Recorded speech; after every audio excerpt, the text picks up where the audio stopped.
Yo. Abre.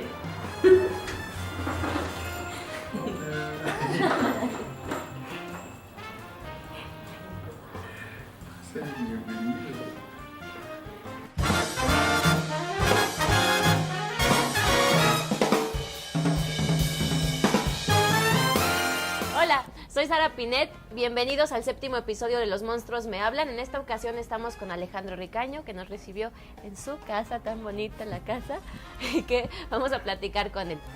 Hola, Ali. Hola. A ver, ya.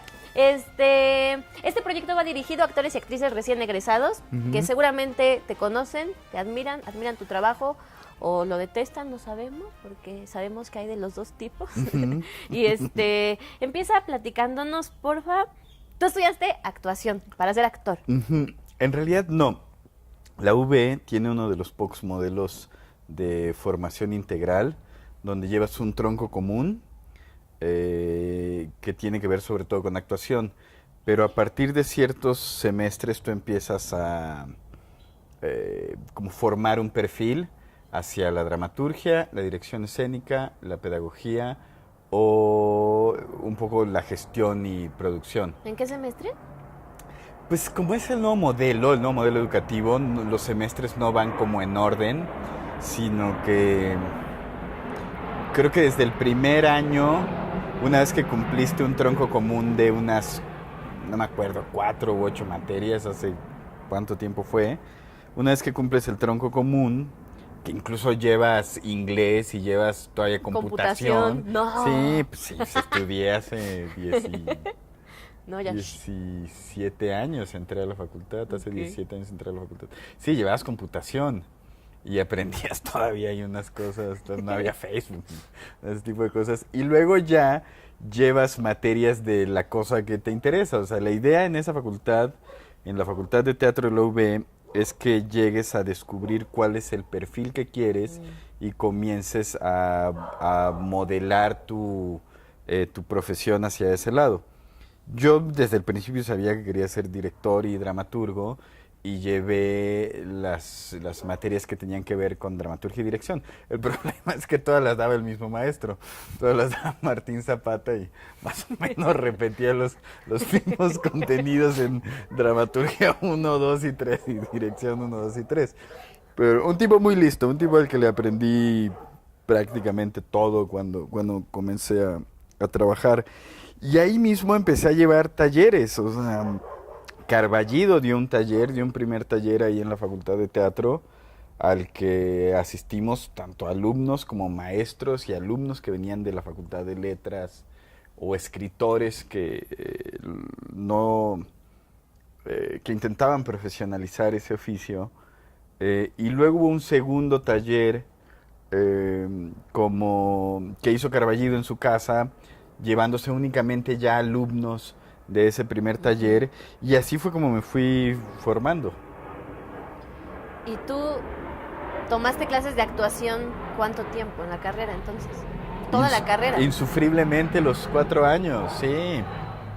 O sea, aunque te dedicaras, ya habías elegido que querías ser director o dramaturgo, la actuación siempre estaba ahí metida. No, yo tenía que ir con Unitardo a clases de corporales.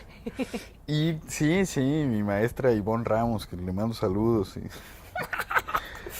nos odiábamos y nos terminamos queriendo. Ella decía que yo era como su proyecto, que nunca había visto una espalda tan torcida como la mía.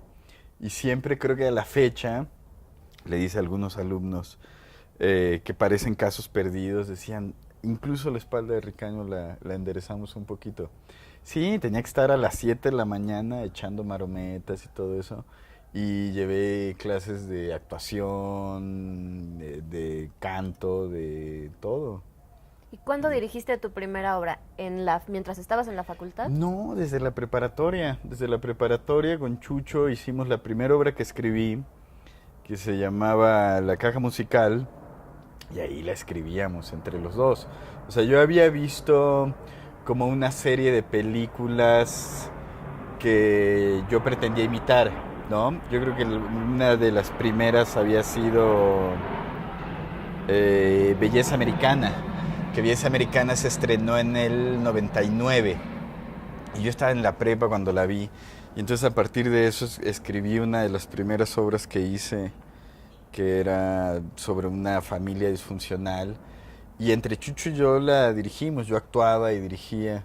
Y luego en la ¿Con tus facultad... compañeros de la prepa? Sí, sí, sí. ¿Pero tenían un taller de teatro o algo? ¿O tú de la nada agarraste? No, llevábamos en la prepa, no sé cómo sea acá en la Ciudad de México, pero en Jalapa llevas una cosa que se llama artísticas. Y ese artísticas siempre es aprender a tocar la flauta de pan Bailar o, payaso. o teatro. O teatro, hacer una pastorela a fin de año. Entonces, pues en todas las pastorelas yo actuaba, desde primer semestre, desde la secundaria, porque yo estuve en una escuela privada, becado todo el tiempo, por supuesto no teníamos dinero para pagarla, de primero de secundaria a último semestre. Y entonces cada año pues yo le entraba a la pastorela. Y en la prepa empezaban los concursos de teatro. Entonces según yo era muy buen actor. Y esta es una anécdota que te he contado varias veces, que nunca me daban el premio de mejor actor. Y entonces según yo era porque los textos no eran muy buenos, ¿no? Pero imagínate que yo hacía textos de Tennessee Williams, había hecho textos de grandes autores y yo decía, los textos no son buenos, o por lo menos no son adecuados para mí. Y me escribí una obra donde por supuesto podía explayarme como actor, ¿no? El personaje era un adolescente enojado y demás, y ese es el papel para mí. Y es esa famosa obra donde yo tenía que llorar, que mi mamá me dijo, ponte Big Vaporub. Entonces yo toda la obra actué con 2 dedos así, porque no podía salir. Desde que entraba a escena, ya no podía volver a salir, ¿no? Entonces todo el tiempo actué con una bolita de Big Vaporub aquí. Y cuando venía la escena donde tenía que actuar, entonces yo hacía, oh, no, y me embarraba los dedos.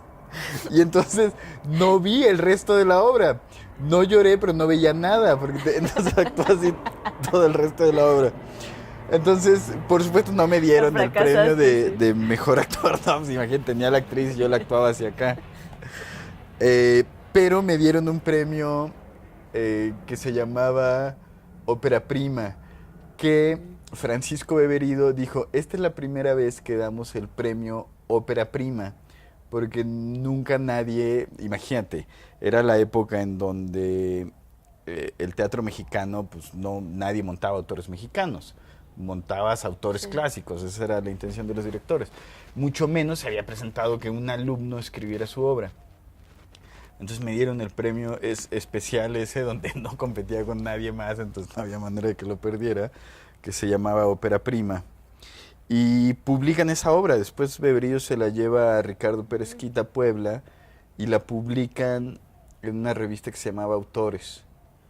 Entonces imagínate, para mí era súper emocionante tener 17 años y ya ver una cosa publicada tuya, en una revista de muy poca circulación y lo que quieras, pero estaba ahí en una revista de jóvenes autores.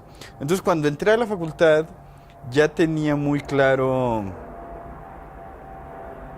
que quería ser dramaturgo y director. También quería ser actor, porque mis figuras a seguir eran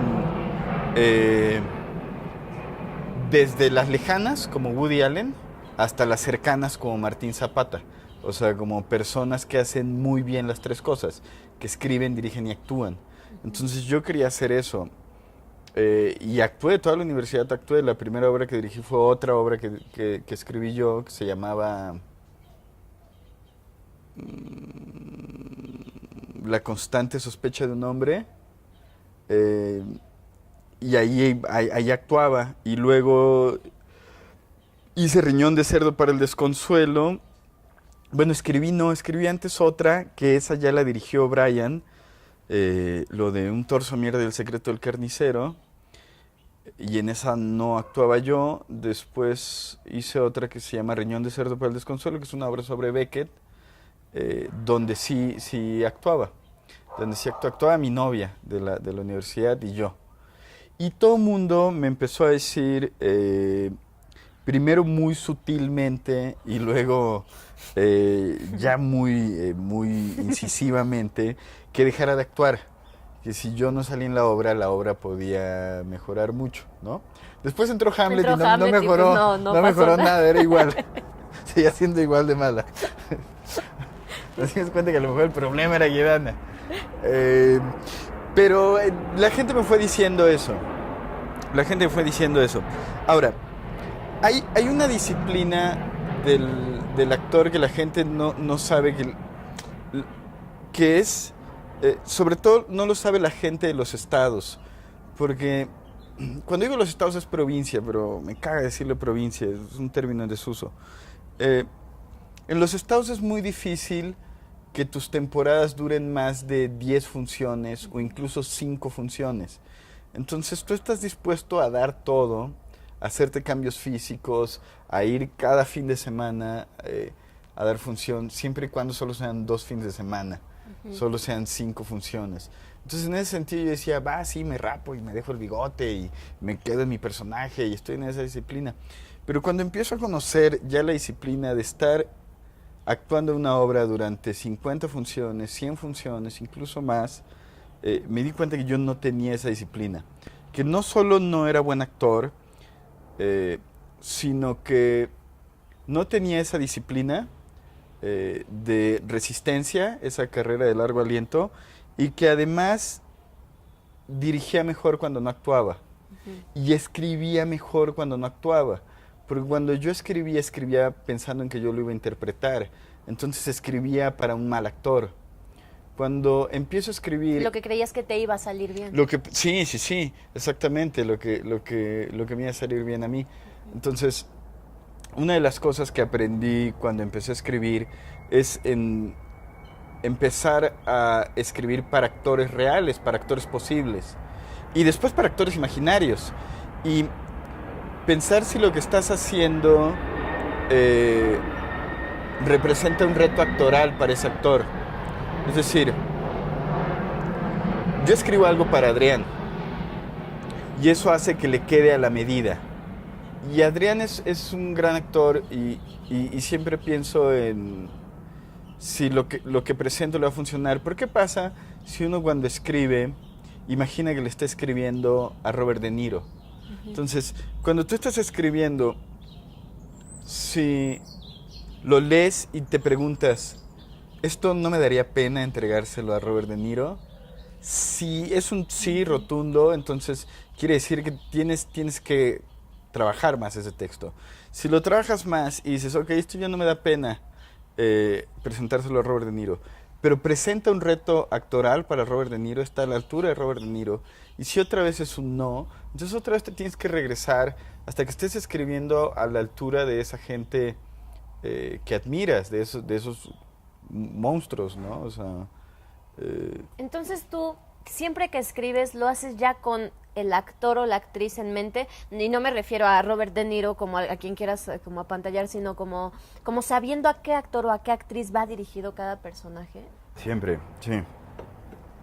No todos, o sea, si escribes una obra de 15 personajes o 10, no piensas en... Tus protagónicos. Pero por lo menos tus protagónicos, sí.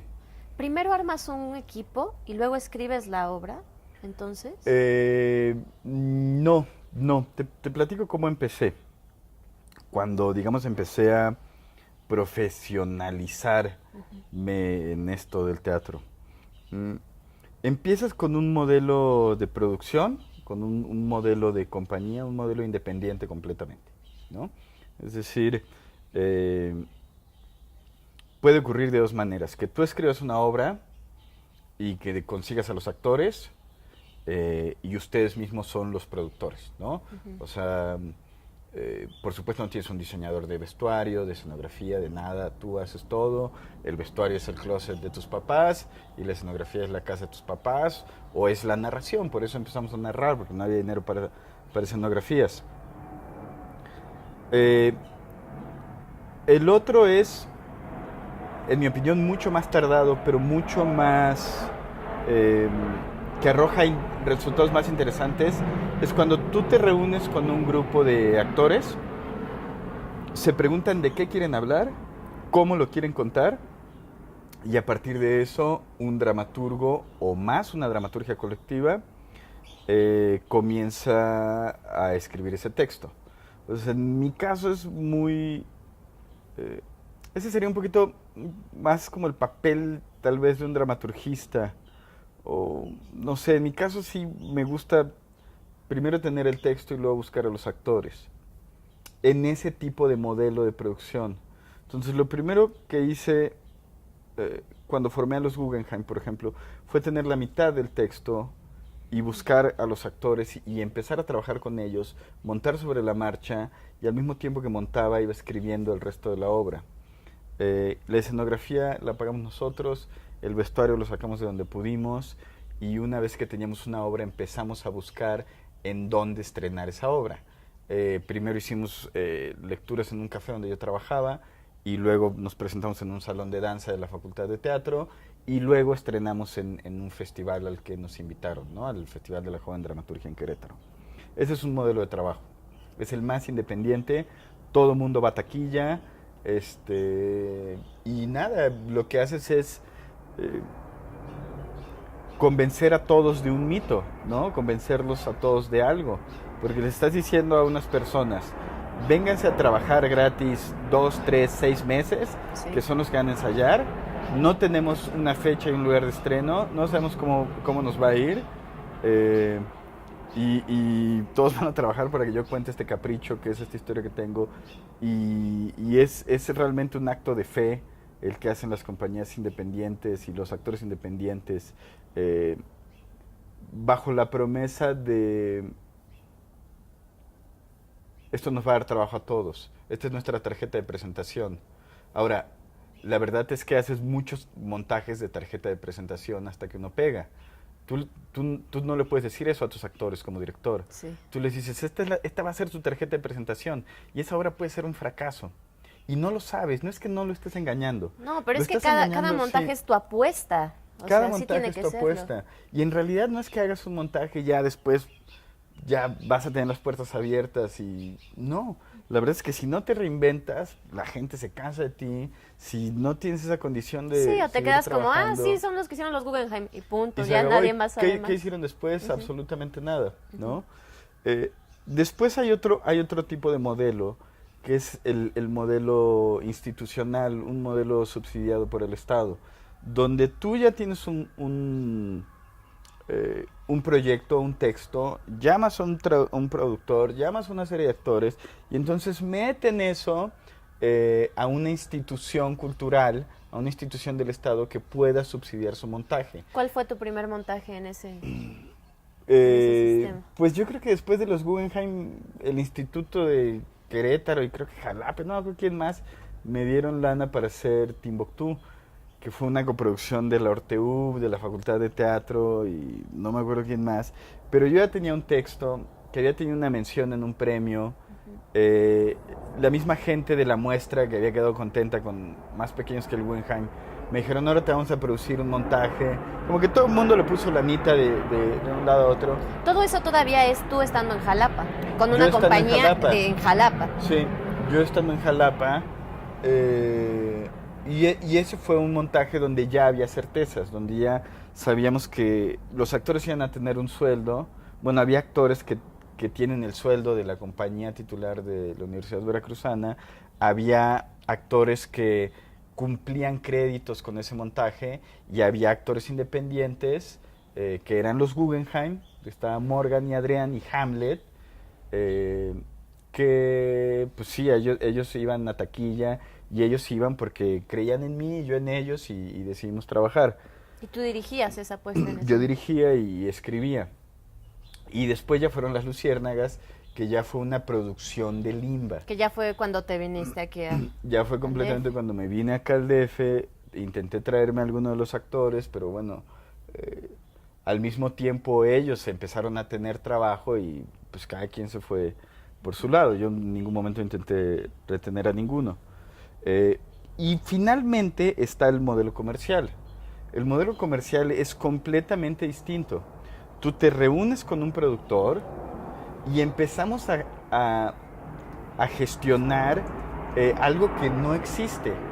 O sea, ahí la realidad es que sí se piensa en términos completamente comerciales.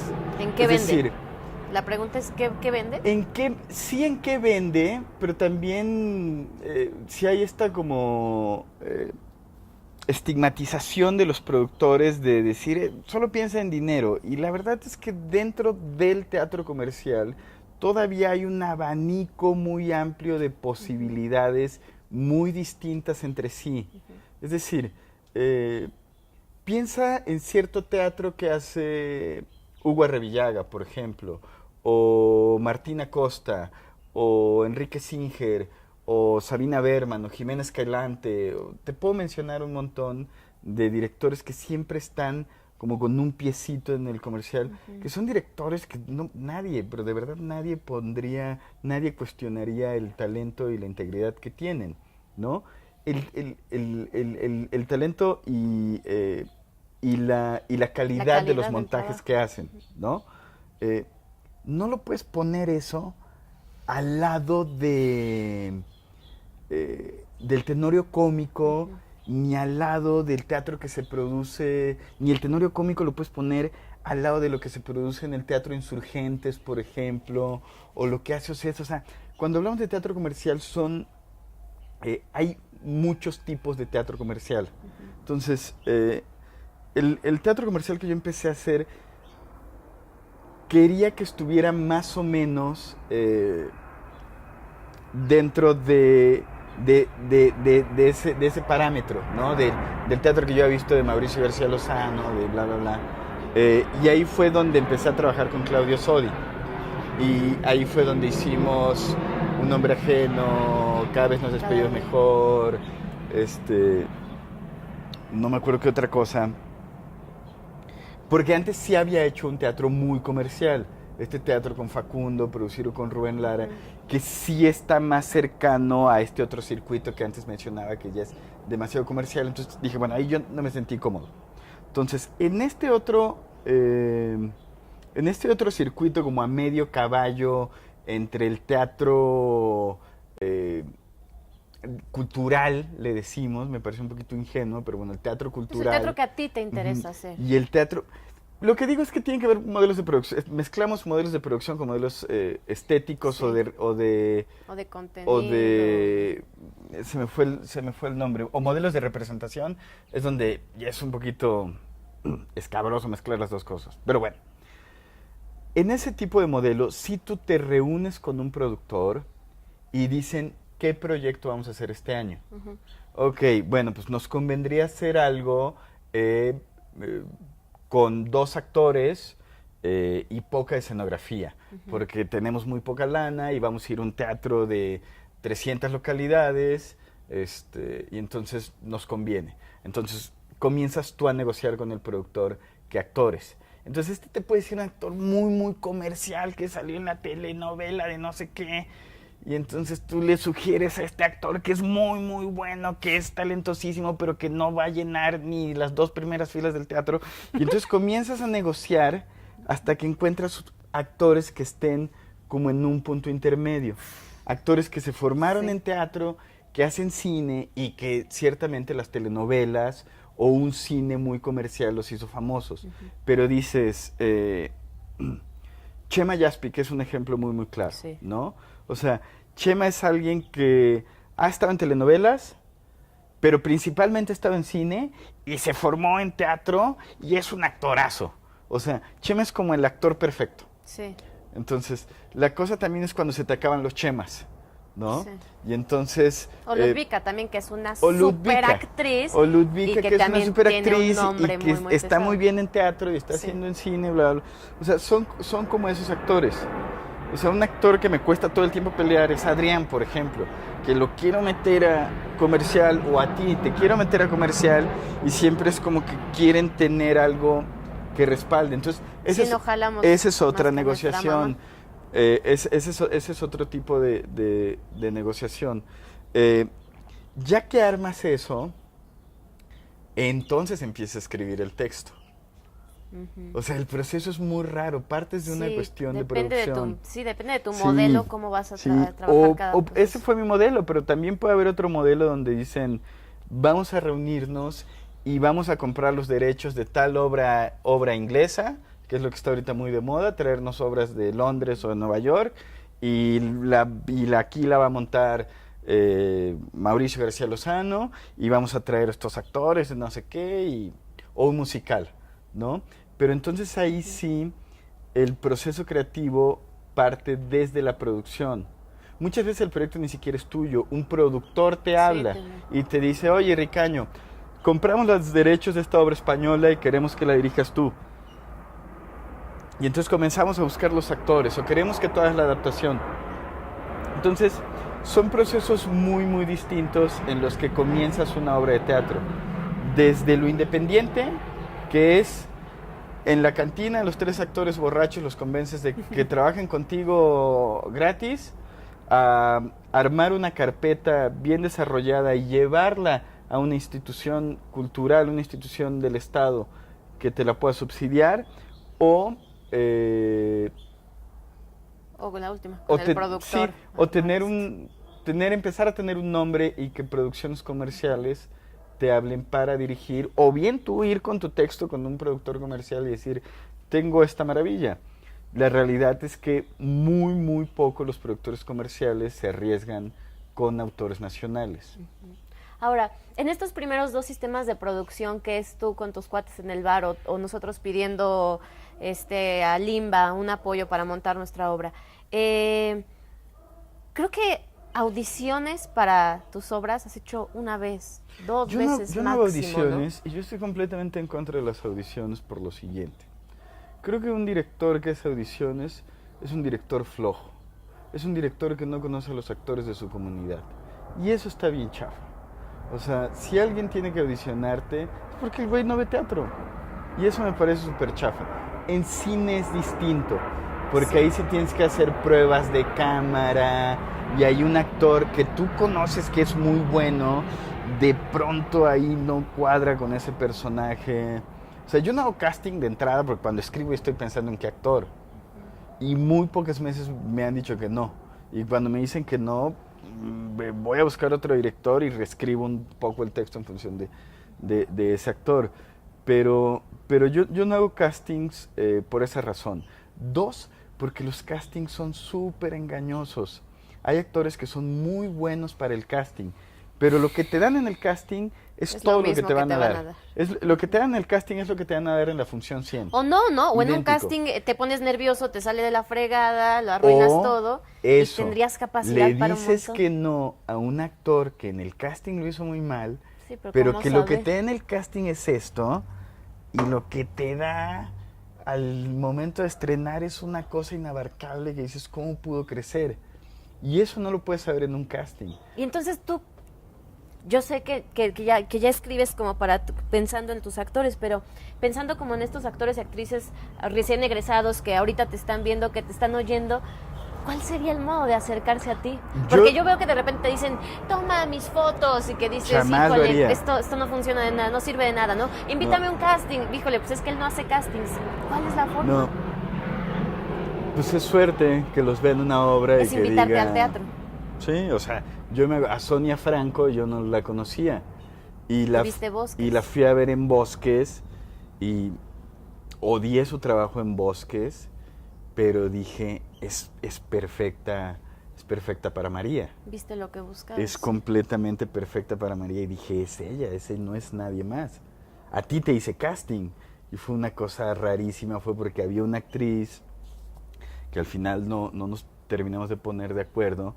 Hicimos un casting, pero de todos modos yo ya había visto tu trabajo, yo había visto... Sí, Pacamama. Ajá, y David Gaitán me había hablado mucho de ti, pero por ejemplo tú fuiste alguien que hizo muy buen casting y que después creció otra cosa, ¿no? Pero eso es muy raro, corres el riesgo eso, de que te toque un actor de que en el casting, pum, y ya no crece más, o que te pierdas de un excelente actor, pues porque ese día...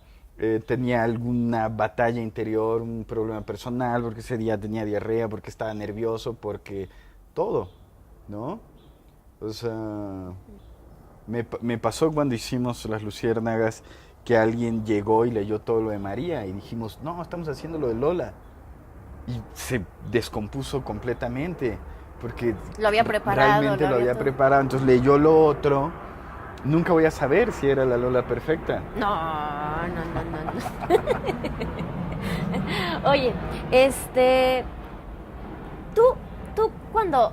Imaginemos que entonces la banda, estos actores, actrices te invitan a ver sobre teatro y porque coincide que estás en DF o qué sé yo, vas y lo ves. Ajá. ¿Tú cuáles crees que son las características que a ti te atraen como director en un actor o en una actriz? Es que para mí no existen los buenos y los malos actores, existen los actores perfectos para cada personaje. O sea, Morgan es el peor actor del mundo, nunca he visto un peor actor que Morgan. O sea, Te queremos, Morgan. Te queremos, Morgan. Y era el actor perfecto para hacer a Gorka en los Guggenheim. Y lo hacía increíble. No podía hacer otra cosa. O sea, tú buscas un perfil. Yo busco un perfil. Un perfil tal cual. Que tiene que ver con pues, la tesitura, su forma de hablar. Es mucho de cine también, ¿no? No, es distinto, porque en el cine siempre siento que buscan tipos. Y en el teatro... ¿O a qué te refieres con que buscas entonces? Como la personalidad, como una personalidad afín. Incluso salgo con ellos, me gusta ir a beber con los actores porque ahí como que se sueltan y los ves un poquito más nítidamente y te das cuenta que va a entender emocionalmente al personaje. ¿Tú crees que es más fácil o que a ti te funciona más como director que los actores tengan un parecido con el personaje? Hey, lo más difícil que te toca hacer como director en el trabajo actoral es hacer que el actor no juzgue a su personaje, que lo justifique. Porque eso todo el mundo lo entiende, ya es una frase hecha, todo el mundo te dice no juzgues al personaje, justifícalo. Lo entendemos en teoría, pero de eso a que lo lleven a la práctica es lo más difícil. No hay nada como un actor prejuicioso, una actriz, un actor prejuicioso.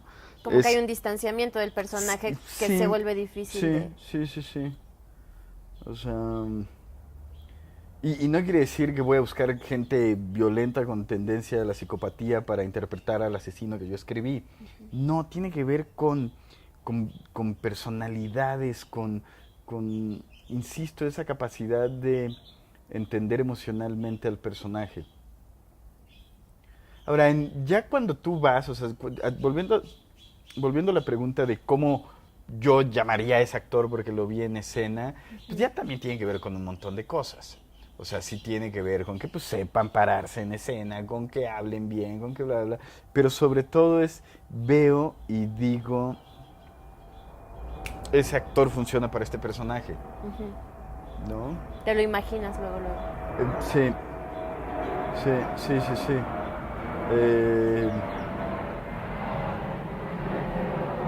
Sí, hay actores que te dan sorpresas. Sí, claro. O sea, también hay... Te ha tocado que te impongan actores, ¿no? También, y que de repente... y que después... O que digas, wow, yo no me lo esperaba también. Sí, con Odiseo Bichir, cuando me dijeron que él iba a actuar en lo de La Noche en la Playa, yo dije, ay cabrón, seguros, está rarísimo. Y estaba... Y hoy por hoy te diría que es el actor más disciplinado con el que he trabajado. O sea, es impresionante. Además es un tipo amabilísimo, es un actorazo. Odiseo es un actorazo. Tú como director, ¿qué pondrías, qué dirías que es más importante para ti? ¿Un actor muy disciplinado o un actor muy bueno, muy talentoso? Un actor bueno, si no es disciplinado, no sirve para nada. No sirve absolutamente para nada. O sea, y eso en cualquier otra disciplina, en cualquier otro arte. Pero ¿tú crees es mucho más lo que puedes hacer con un actor disciplinado que tenga limitaciones creativas o histriónicas o demás, que con un excelente actor que llega tarde, que no va, que no se aprende el texto, que llega Pacheco a los ensayos. No, con eso no puedes hacer absolutamente nada. A ti te ha tocado dirigir a gente como Lisa Owen, Arturo Ríos, y te ha tocado dirigir también a los montajes de último año de las licenciaturas. Incluso en algunos montajes has tenido como mezclas, ¿no?, de estos monstruos del teatro con recién egresados. ¿Cuál dirías tú que es una de las fortalezas que pudieran tener los recién egresados? Y también algunas de sus... ¿Cuál sería como el punto más flojo? Para ti como director, que te ha tocado como trabajar con ellos. Yo creo que, sobre todo con los actores jóvenes, el problema siempre es la falta de referentes, la falta de lecturas.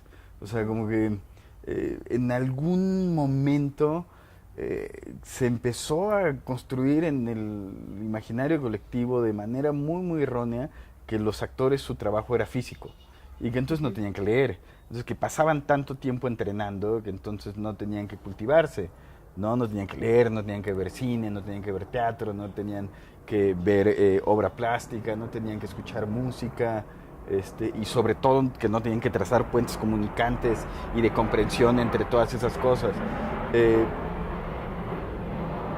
Ese es para mí uno de los principales problemas con actores jóvenes. Con actores jóvenes. Lo demás con los actores jóvenes creo que tiene que ver con la falta de desarrollo del músculo, ¿no? O sea, hay actores que desde el principio ya lo traen, que tienen una fuerza física, una proyección escénica que ya es nata, que no la tuvieron que construir con un entrenamiento, pero sí es difícil. Muchas veces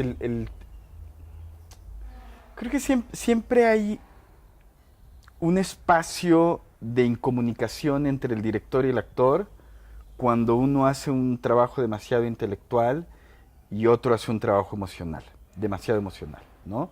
Como que el director, sobre todo directores que nunca han actuado, siempre intentan hacer el análisis del texto desde lo intelectual.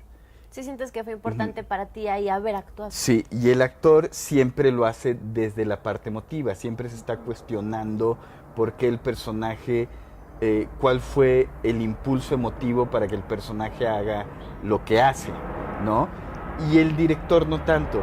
Entonces yo creo que para que haya un punto de encuentro, los dos se tienen que acercar a esta línea intermedia donde se equilibra perfectamente lo intelectual con lo emocional. Ahora, salvo que estés trabajando con un director insensible completamente, o sea, como una especie como de autómata, el director no le va a costar trabajo pasarse a este punto. Pero si el actor no ha desarrollado un trabajo intelectual, no tiene lecturas, no tiene referente, no tiene una manera de comunicarse con su director a nivel intelectual, él no va a dar este otro paso de encuentro. Y ahí es cuando no hay un buen trabajo de director, actor, de comprensión de la obra o incluso de la puesta en escena. Entonces, yo siempre es lo que les digo, sí, yo sé que te traen en friega con las clases físicas, pero equilíbralas todo el tiempo con lecturas, todo el tiempo tenemos que estar leyendo, todo el tiempo tenemos que saber qué están haciendo en otros lados. Conciertos, museos, sí. todo. Y después echarlo para allá, cuando te estorba y entonces estás en escena trabajando racionalmente, entonces ahí sí ya tiras todo eso y te adentras en un trabajo meramente emocional, instintivo, pero antes tienes que tener todo ese bagaje. Tú eres un director que estrenas. Pensemos que dejas la obra lista, estrenas, ¡pum! ¿Qué esperas de tus actores el resto de la vida de esa obra? ¿Esperas que sigan al pie de la letra lo que se vio durante tus ensayos y que no se modifique, que crezca libremente? ¿Qué esperas de un actor o de una actriz?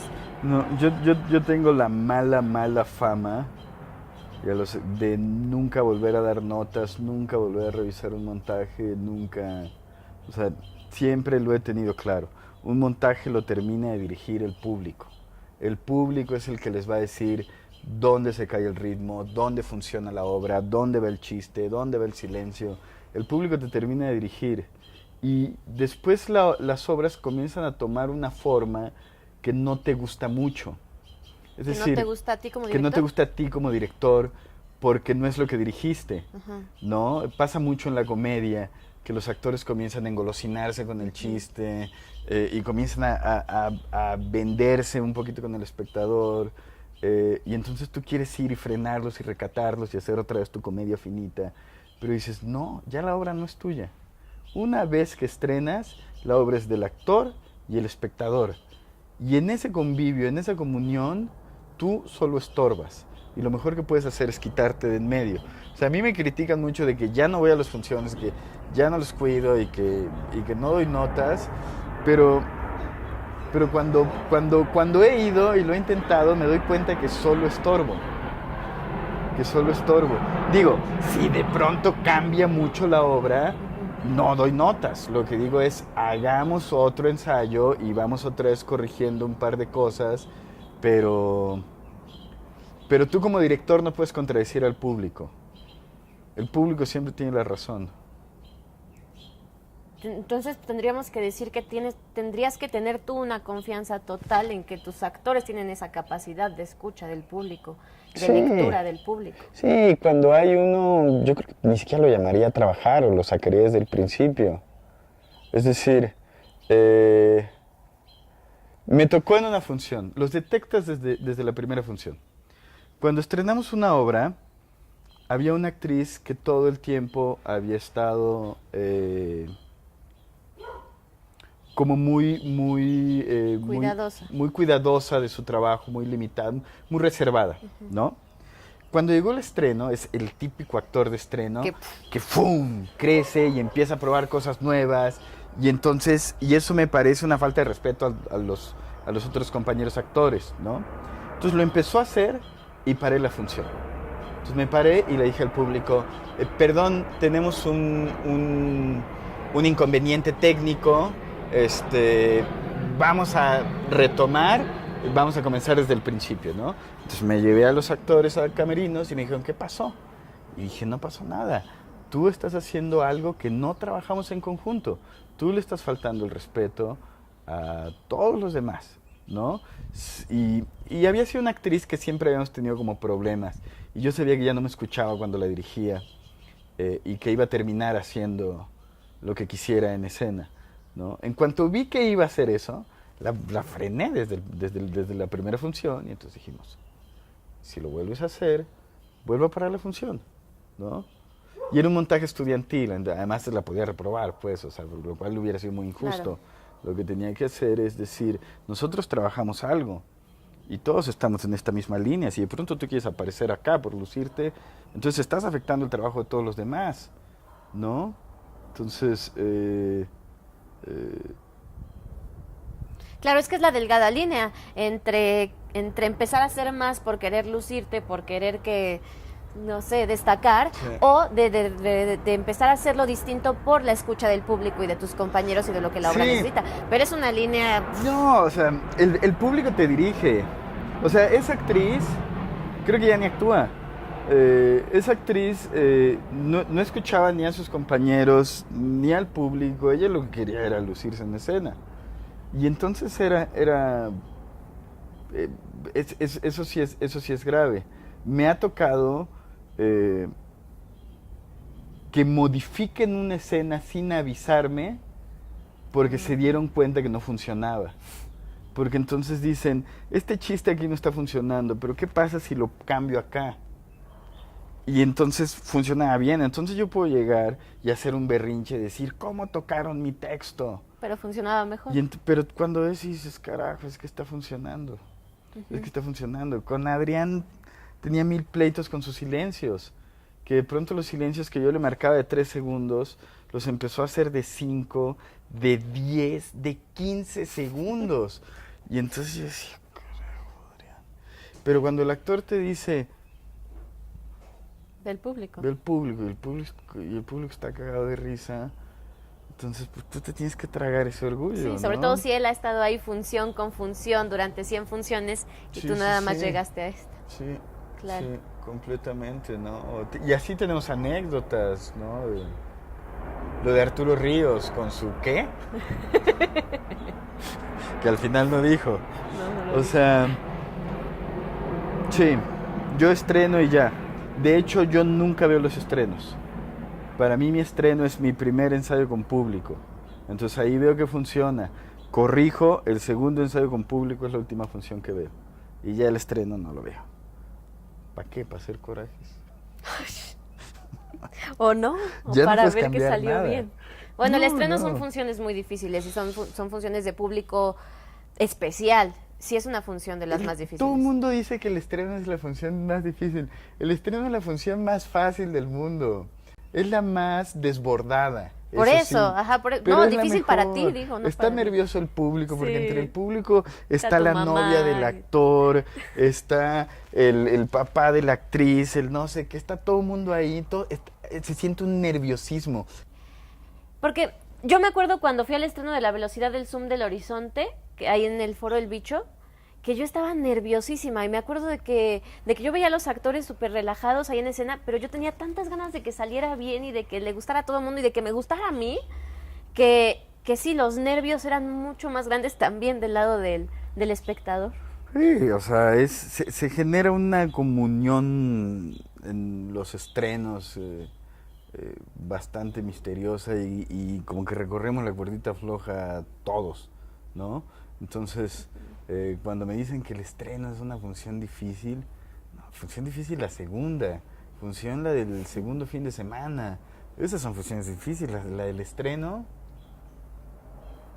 Porque además siempre dicen, es que cuando el público está así, pues ¿a quién invitan? ¿A gente del Citru? O sea, se invitan a público normal, a cuates, actores. No, sí, lo que pasa es que como actor es la primera vez que alguien te va a reaccionar como de primera impresión a lo que estás haciendo, porque ya te vieron varias veces tu director, ya te vieron tu escenógrafo y tu iluminadora y tu vestuarista o lo que sea, Entonces, pero no te ha visto nadie que vaya a reaccionar así de primera, ¿no? No sabes realmente qué va a pasar. yo siento que eso lo sabes en el ensayo con público. Entiendo bueno, que si tuviste mucha ensayo con gente público, no hace sí. ensayo con público. Sí, si tuviste pero ensayo yo con creo que público. te das cuenta que una obra funciona a la tercera, cuarta función. En el estreno no, en el estreno el público está entregado, el público es, insisto, es tu mamá, tu mamá no va a decir... Ojalá que no. Oye, pues creo que con esto podemos ir cerrando la entrevista.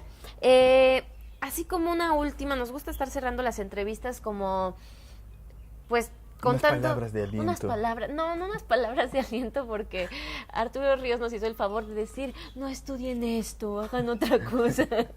Que Es ahora. es ahora cuando se pueden arrepentir. Ahora pueden huir. No palabras de aliento, más bien algo muy concreto, muy tangible, muy sólido, que un actor, una actriz, o más que un actor, una actriz, sí alguien que estudió teatro, pero que quiera dedicarse a la dramaturgia o a la dirección específicamente, que algo muy concreto que le pueda ayudar, que a ti te haya funcionado, que sientas que hoy, también aprovechando que tú trabajaste muchísimo en Jalapa, porque es otra cosa que nos ha pasado, que a todos los que hemos entrevistado han empezado su carrera en el DF, pero que tal vez en que nos están viendo como en algún otro de los estados, ¿por dónde empezar? Si acabas de salir de la carrera, ¿qué?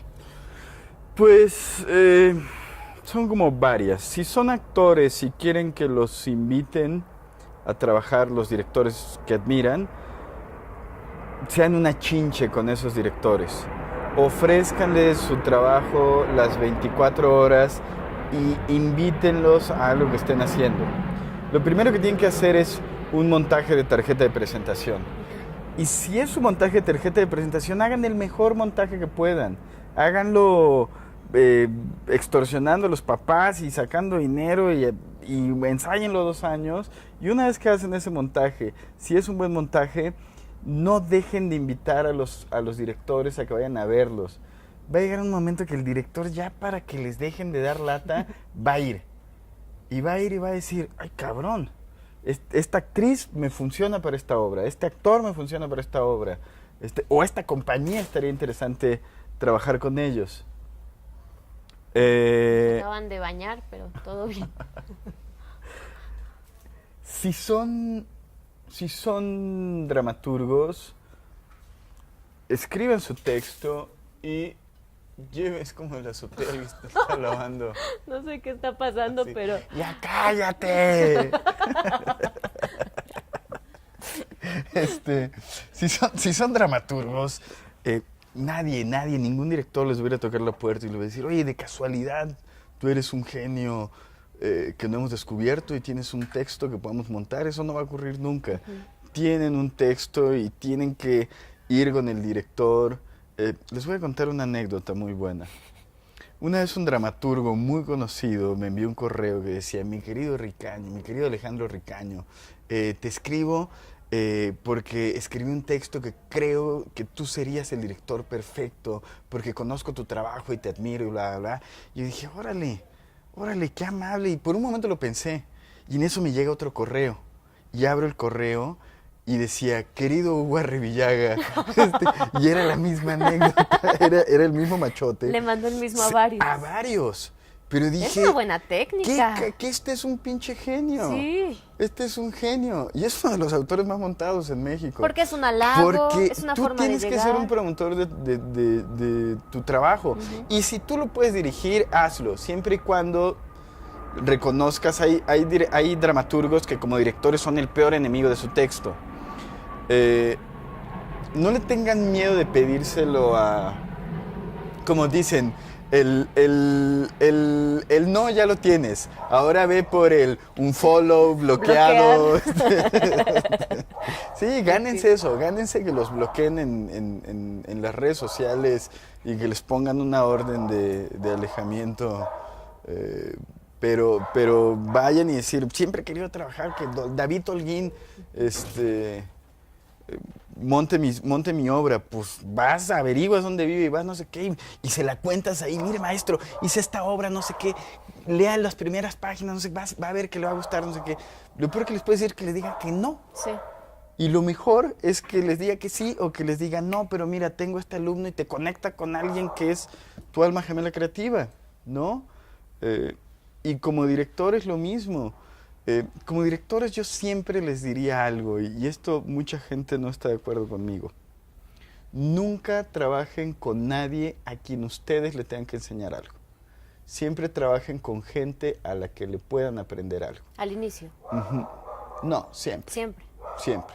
Nunca trabajen con gente que profesionalmente esté abajo de ustedes.